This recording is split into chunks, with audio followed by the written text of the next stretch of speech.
Hey guys, welcome back to North Country Off Grid. In this series of videos, we are going to show you guys how we're going to build our entire shop as cheap as possible, debt-free, and just go over all of the building components that go along with building anything here off grid.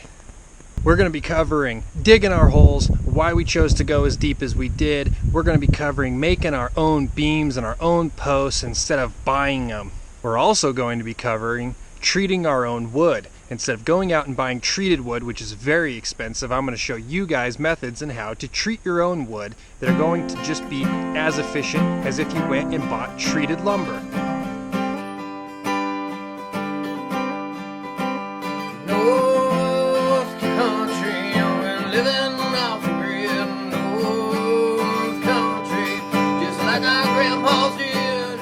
It's a way of life, we're working hard, but I got tough and so did my wife. Guys, one of the biggest things about being able to build debt-free is finding stuff for cheap, not having to spend too much money so you don't have to borrow the money. You need to be able to source products. And guys, what we've got behind us was an awesome score. This was an entire bunk of 2x6 16-footers, and we only paid $500.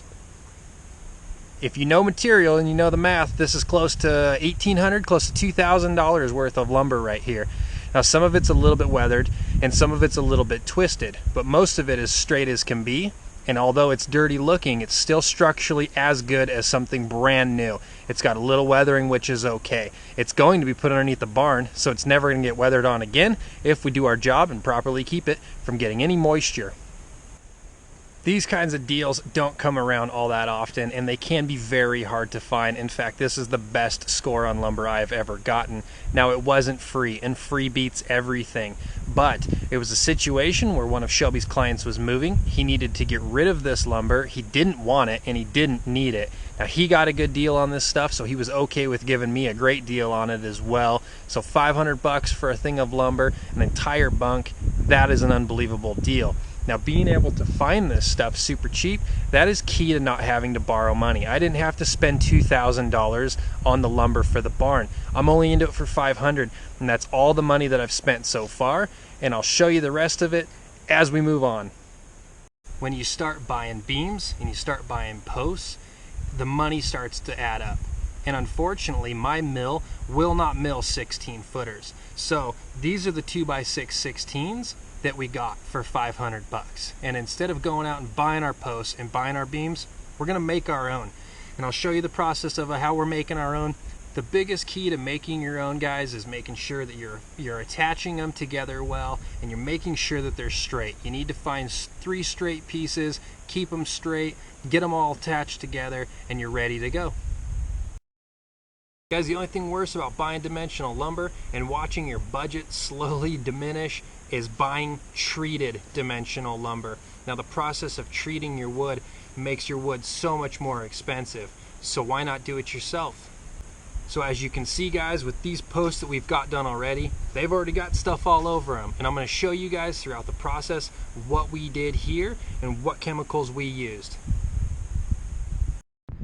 Alright guys, so I've given you a general overview of what to expect from this entire series of watching this entire shop go up. Now, the intentions of this shop is 1, build it as cheap as possible, 2, build it debt-free, and 3, the purpose is to make a blacksmithing shop. We are going to start getting into blacksmithing here on the North Country farm, and well, we need a place to do it. We need some indoor storage.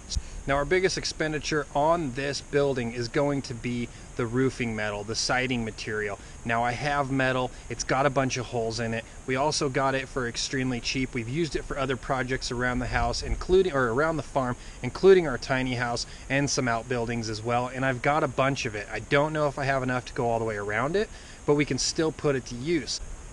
We're gonna have to try and fill some holes on the thing, but we should be able to do it. And if we put it in an area where it's going to be underneath an eave, then it won't get wet and it won't get moisture through it. And as we store stuff in there, weather is not going to be able to find its way inside.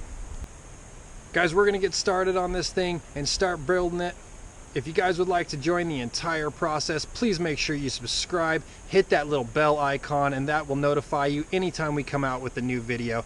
You guys follow along in this series, see how you can apply this to your life, and hopefully it gives you some ideas on how to build a structure extremely cheap and debt-free. Now it's time to get back to work, so guys, we will catch you on the next one.